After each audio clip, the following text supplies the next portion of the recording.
ശബരിമലയിൽ ഇന്നത്തെ ഭക്തജന തിരക്കിന്റെ ഒരു വാർത്ത കൂടി ഞാൻ പ്രേക്ഷകരുമായി പങ്കുവയ്ക്കാം. രാവിലെ നല്ല തിരക്കാണ്. പുലർച്ചെ 3 മണിക്ക് നട തുറന്ന് ഇതുവരെ 26,472 പേർ ദർശനം നടത്തിയിട്ടുണ്ട്. സുഖദർശനമാണ്, വലിയ ബുദ്ധിമുട്ടുകളൊന്നുമില്ല. പക്ഷേ ദിവസം കഴിയുന്തോറും തിരക്ക് കൂടി തന്നെ വരുന്നുണ്ട്. പ്രവീൺ പുരുഷോത്തമനുണ്ട് കൂടുതൽ വിവരങ്ങളുമായി നമുക്കിപ്പം സന്നിധാനത്ത് നിന്നും. Praveen Purushothaman, very good morning. സ്വാമി ശരണം.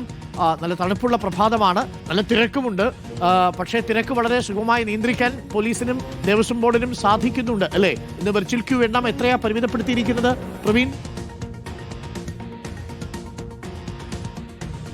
Very good morning Arun. സ്വാമി ശരണം. പതിവ് പോലെ ശബരിമലയിൽ ഇന്നും പുലർച്ചെ മുതൽ തന്നെ നല്ല ഭക്തജന തിരക്കാണ് അനുഭവപ്പെടുന്നത്. ഇപ്പോൾ തന്നെ ഏറ്റവും ഒടുവിൽ വന്ന വിവരപ്രകാരം ഇതിനോടകം തന്നെ ഇന്നലത്തെ കണക്ക്, ഏറ്റവും ഒടുവിലത്തെ കണക്കിൽ ഒരു മാറ്റം വന്നിട്ടുണ്ട്. രാത്രി 11 മണി വരെ ഹരിവരാസനം പാടി നട അടച്ചപ്പോൾ 87,585 പേരാണ് ദർശനം നടത്തിയത്. അതിനു മുമ്പുള്ള ദിവസം 90,000-ലേക്കും 1,00,000-ന് മുകളിലേക്കുമൊക്കെ എത്തിയിരുന്നു. ഇന്നും പതിവ് പോലെ വലിയ ഭക്തജന തിരക്ക് തന്നെ അനുഭവപ്പെടുന്നു. പുലർച്ചെ 3-ന് നട തുറന്ന് 4 മണി വരെയുള്ള ആദ്യ ഒരു മണിക്കൂറിൽ 3,479 പേർ ദർശനം നടത്തി കഴിഞ്ഞു.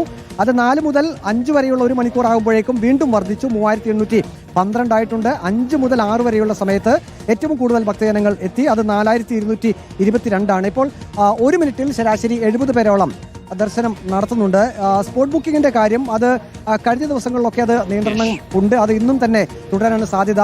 പമ്പയിൽ നിന്നും സന്നിധാനത്തേക്ക് ഭക്തരെ തിരക്കൊക്കെ പരിഗണിച്ചുകൊണ്ട് നിയന്ത്രിച്ചു മാത്രമാണ് കടത്തിവിടുന്നത്. രാവിലെ തന്നെ ഒരു അവലോകന യോഗമൊക്കെ ഇവിടെ നടക്കും. അതായത് എത്ര പേർ ഇപ്പോൾ സന്നിധാനത്തേക്ക് എത്തുന്നുണ്ട് അതിനനുസരിച്ച് മാത്രമായിരിക്കും പമ്പയിൽ നിന്നും സന്നിധാനത്തേക്ക് ഭക്തരെ കയറ്റിവിടുക. ഏതായാലും സുഗമമായിട്ടുള്ള അയ്യപ്പ ദർശനം നടക്കുന്നത് തന്നെയാണ് എല്ലാ ഭക്തരും ഒരുപോലെ അഭിപ്രായപ്പെടുന്നത്. ഇപ്പോൾ ശ്രീകോവിലിന് സമീപമുള്ള ക്യൂ ആണ്, വലിയ തിരക്കൊന്നുമില്ല, ഭക്തർക്ക് സുഖദർശനം ലഭിക്കുന്നുണ്ട്. ഒപ്പം തന്നെ ഫ്ലൈ ഓവറിലും സാധാരണ രീതിയിലുള്ള തിരക്ക് മാത്രമേ ഉള്ളൂ. ഏതായാലും തിരക്ക് നിയന്ത്രണ വിധേയം തന്നെയാണ് അരുൺ.